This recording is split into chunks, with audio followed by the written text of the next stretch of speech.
Hello friends, welcome back to my channel. ఓం నమో వెంకటేశాయ. ఈ వీడియోలో నేను మీకు చూపించబోతున్నాను ఒక ప్రసిద్ధమైన క్షేత్రం శిలాతోరణం గురించి.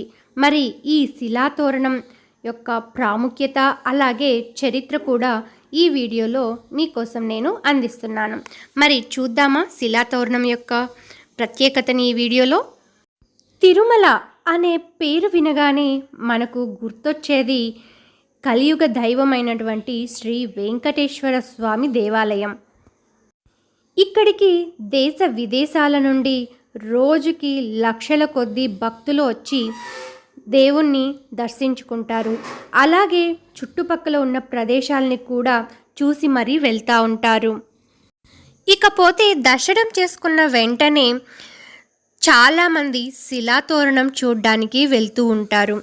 ఇక ఈ శిలాతోరణం ఎక్కడుందంటే శ్రీవారి ఆలయానికి ఉత్తరంలో 1 కిలోమీటరు దూరంలో ఉంటుంది ఈ సహజ శిలాతోరణం. అలాగే ఇది ధనస్సు ఆకారంలో ఉండే ఈ శిలాతోరణం 1980వ దశకంలో శాస్త్రవేత్తలు జరిపిన పరిశోధనల్లో గుర్తించినట్లు తెలుస్తుంది. నిజానికి ఈ ప్రదేశాన్ని ఆ శ్రీమన్నారాయుడు భువికేత్తేగించిన ప్రదేశంగా గుర్తిస్తారు పెద్దలు. అలాగే శ్రీ వెంకటేశ్వర స్వామివారు మొట్టమొదటిసారి భూమిపైకి వచ్చినప్పుడు తన మొట్టమొదటి అడుగుని ఈ పర్వతాలలో అతి ఎత్తైన పర్వతం, ఇప్పుడు మనం శ్రీవారి మెట్టు లేదా శ్రీవారి పాదాలు అని చెప్పుకుంటున్నటువంటి ప్రదేశంలో వేశాడని, ఆ తరువాతి అడుగు ఈ శిలాతోరణం దగ్గరే వేశాడని, అలాగే ఇక 3వ అడుగు ప్రస్తుతం మనం కొలుచుకుంటున్న స్వామి కొలువు తీరిన ప్రదేశంలో వేశాడని పురాణ కథనంలో ఉందన్నమాట.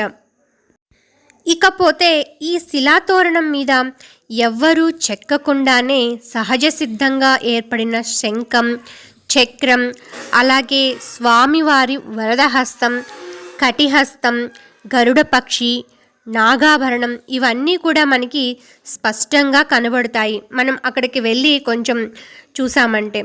ఇకపోతే ఈ సహజ శిలాతోరణం కొన్ని వందల కోట్ల సంవత్సరాల వయసు కలిగి ఉంటుందని శాస్త్రజ్ఞులు అంచనా కూడా వేశారు.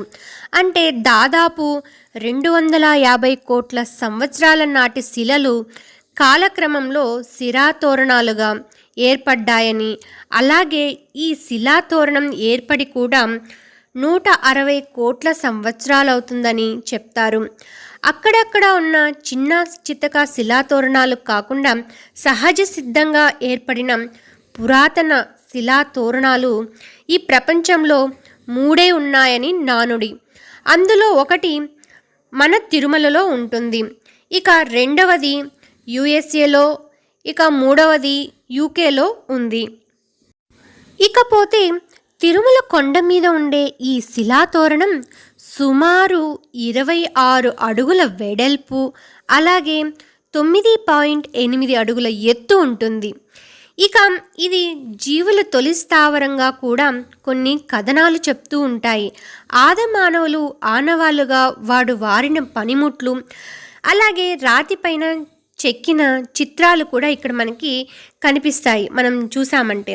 ఇకపోతే ఈ ప్రదేశాన్ని మనం బాగా ఆస్వాదించాలంటే మాత్రం ఉదయం 6 గంటల నుండి 8 గంటల లోపు చూడ్డానికి చాలా చక్కగా ఉంటుంది. మరెందుకు ఆలస్యం, మీరు కూడా వెళ్ళి చూసేస్తారుగా.